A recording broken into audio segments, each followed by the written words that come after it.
से आप सभी को मेरी ओर से महर्षि दधीची जयंती की हार्दिक शुभकामनाएं। पौराणिक ग्रंथों में से एक महान गाथा सुनेंगे। यह गाथा एक महर्षि की है जिन्होंने दूसरों के कल्याण हेतु देह सहित अपनी हड्डियों का दान कर दिया। वे त्यागी परोपकारी ऋषि महर्षि दधीची हैं। प्राचीन समय की बात है, एक बार जब देवराज इंद्र स्वर्ग में अप्सराओं के नृत्य व संगीत का आनंद ले रहे थे, तभी देव गुरु बृहस्पति जी स्वर्ग में पधारे। उस समय इंद्रदेव उठकर अपने गुरु का आदर व सम्मान नहीं किया और उन्हें देखकर भी अनदेखा कर दिया। इस बात पर देव गुरु बृहस्पति जी नाराज हो गए और वहां से चले गए। जब इंद्रदेव को यह पता चला, वह अपने गुरु से क्षमा मांगने लगे। इंद्रदेव ने अपने गुरु को मनाने की बहुत कोशिश करी, परंतु बृहस्पति देव ने इंद्रदेव को क्षमा नहीं किया। तब इस परिस्थिति का लाभ असुरों ने उठाया और स्वर्गलोक पर आक्रमण कर दिया। बिना गुरु के देवता शक्तिहीन होने लगे तथा वे सभी असुरों से हार गए तथा अपने प्राण बचाकर भागने लगे। तब हारे हुए देवता ब्रह्मा जी के पास गए और उन्होंने अपनी सारी बात बता दी। उनकी बात सुनकर परम पिता ब्रह्मा जी ने कहा, हे इंद्रदेव, आपने अपने गुरु का अपमान करके अच्छा नहीं किया। बृहस्पति देव आपसे अत्यधिक क्रोधित हैं। जब तक उनका क्रोध शांत न हो जाए, आप विश्वरूप जी को अपना गुरु बनाइए।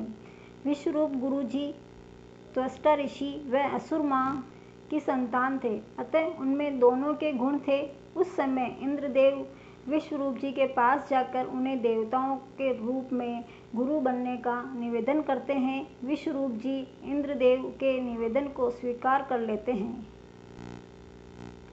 तत्पश्चात विश्वरूप जी यज्ञ करके इंद्रदेव को शक्ति प्रदान करते हैं, जिससे इंद्र को स्वर्ग पुनः प्राप्त हो जाता है। लेकिन विश्वरूप जी असुरों का भी पक्ष लेते थे। इंद्रदेव को बिना बताए असुरों की मदद करते रहते थे। यह बात जब इंद्रदेव को पता चली तो इंद्रदेव क्रोधित हो गए और उन्होंने अपने ही गुरु विश्वरूप जी की हत्या कर दी, जिससे इंद्रदेव को ब्रह्म हत्या का भी पाप लगा।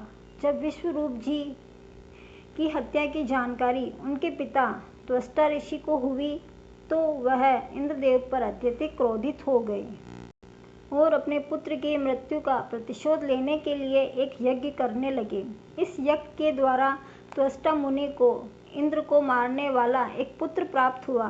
ऐसा पुत्र जिससे अमरता का वरदान प्राप्त था, उसे संसार में कोई भी अस्त्र शस्त्र मानव जीव मार नहीं सकता था। यहाँ तक कि तीनों लोकों के देव भी उसे मार नहीं सकते थे। त्वष्टा ऋषि के पुत्र का नाम वस्त्रासुर रखा गया। बलशाली वस्त्रासुर अपनी राक्षस सेना के साथ जगह जगह आक्रमण करता, हर जगह मारकाट करता। पूरी पृथ्वी वस्त्रासुर से कांपने लगी। फिर वस्त्रासुर अपनी शक्तियां बढ़ाता हुआ स्वर्ग पर आक्रमण करता है। स्वर्गलोक इंद्रदेव व वस्त्रासुर में भीषण युद्ध होता है, परंतु इंद्र का कोई भी अस्त्र शस्त्र वस्त्रासुर को नहीं लगता। वस्त्रासुर सभी अस्त्र शस्त्रों को तोड़ फोड़ फेंक देता है। उसके पश्चात वस्त्रासुर इंद्र के वाहन ऐरावत हाथी के सिर पर अपनी मुष्टिका से प्रहार करता है, जिससे ऐरावत की स्थिति बिगड़ने लगती है। तब इंद्र घबराकर अपने प्राणों को बचाते हुए युद्ध क्षेत्र से भाग जाते हैं। उसके बाद पुनः स्वर्ग पर असुरों का राज हो जाता है। तत्पश्चात इंद्रदेव अपने गुरु के पास जाते हैं और उन्हें स्वर्ग और पृथ्वी की सारी स्थिति बताते हैं और कहते हैं, हे गुरुदेव, प्रायश्चित करने के लिए मैं तैयार हूँ, अब आप मेरी सहायता करें।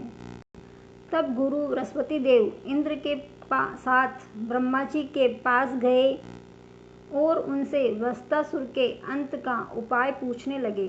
तब सुनकर ब्रह्मदेव ने कहा, हे इंद्रदेव, वस्त्रासुर को मारना आसान नहीं है, क्योंकि कोई अस्त्र शस्त्र मानव जीव या पशु, यहाँ तक कि हम त्रिदेव भी या कोई देवी भी नहीं मार सकती।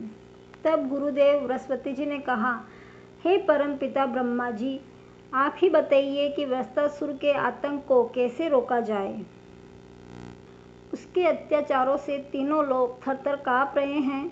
वस्त्रासुर को मारने का कोई भी उपाय हो तो अवश्य बताइए। तब परमपिता ब्रह्मा जी कहते हैं कि उपाय है पर बहुत कठिन है। तब इंद्रदेव कहते हैं, हे परमपिता ब्रह्मा जी, हम अवश्य करेंगे। उसके बाद ब्रह्मदेव कहते हैं, वृत्रासुर को मारने के लिए एक ऐसे तपस्वी की हड्डियों की आवश्यकता है जिसने अपनी सभी इंद्रियों पर विजय प्राप्त कर ली हो तथा उसका आत्मबल व तप बल चरम सीमा पर पहुंच गया हो। तब इंद्रदेव पूछते हैं कि आप ही बताइए कि वह कौन है और उनकी हड्डियां हमें कैसे मिलेगी। तब ब्रह्मा जी कहते हैं, हे इंद्र, वह मानव तपस्वी इस संसार में एक ही है, महर्षि अथर्वा के महातपस्वी पुत्र महर्षि दधीचि। ब्रह्मा जी कहते हैं कि महर्षि दधीचि ही हैं जिन्होंने अपनी सभी इंद्रियों पर विजय प्राप्त कर ली है और उनकी आत्मा परमात्मा को प्राप्त हो चुकी है। तब इंद्रदेव कहते हैं कि महर्षि दधीचि जीवित हैं और वह ब्राह्मण भी हैं। हमें उनकी हड्डियां कैसे प्राप्त होगी? मैं उनसे कैसे कहूँगा कि मुझे आपकी हड्डियां दे दीजिए? तब ब्रह्मा जी कहते हैं, आपको महर्षि दधीचि के पास जाकर दान मांगना होगा और दान में उनसे उनकी हड्डियां मांगनी होगी। महर्षि दधीचि के द्वार पर आए हुए खाली हाथ नहीं लौटते। वहां से इंद्रदेव ब्रह्मा जी को प्रणाम कर महर्षि दधीचि के आश्रम चले जाते हैं। तब महर्षि दधीचि उस समय ध्यान की अवस्था में बैठे होते हैं। तब इंद्रदेव उनकी प्रतीक्षा करते हैं। तब महर्षि ध्यान से बाहर आते हैं। वह इंद्रदेव से आने का कारण पूछते हैं। तब इंद्रदेव महर्षि ऋषि को प्रणाम कर वृत्रासुर की घटना का वर्णन करते हुए बताते हुए कहते हैं कि महर्षि, मुझे आपके पास ब्रह्मा जी ने भेजा है। महर्षि दधीचि सारी बात समझ जाते हैं और कहते हैं, कहो इंद्र, मैं तुम्हारी क्या मदद कर सकता हूँ। तब इंद्रदेव कहते हैं, महर्षि, मुझे वृत्रासुर का वध करने के लिए आपकी हड्डियों की आवश्यकता है, अतः आप मुझे देह दान में दे दीजिए। महर्षि दधीचि का परोपकार देखिए। बिना किसी संकोच के एक क्षण भी नहीं गवाया और इंद्र से कहा कि आप मेरी देह ले लीजिए, मैं हर्ष के साथ अपना देह दान करता हूँ। उसके पश्चात महर्षि ध्यान में बैठ गए। उन्होंने स्वयं को जीवित ही दान में दे दिया, प्राणों का त्याग भी नहीं किया। महर्षि जीवित ही ध्यान में बैठे और इंद्र से कहा कि हे इंद्र, आप मेरा चर्म व मांस निकाल लो और हड्डियां ले जाओ। फिर महर्षि दधीचि ने कहा, मैं आसन लगा लेता हूँ जिससे उनका आत्मबल और तपबल हड्डियों में ही रहे और उनकी हड्डियां एक विशाल अस्त्र बन सकें। तभी त्रिदेवों ने व माँ काली ने अपनी शक्तियां उनको प्रदान की। परंतु उसी समय इंद्रदेव सोच में पड़ गए और कहा, महर्षि के देह से मैं उनका चर्म कैसे अलग करूं? मुझसे ये नहीं होगा। तब भगवान श्री नारायण के कहने पर माँ कामधेनु का आह्वान किया गया। माता कामधेनु महर्षि दधीचि के आश्रम में पहुंच गई और उनको बताया कि महर्षि दधीचि के देह से उनकी हड्डियों को बाहर लाना है।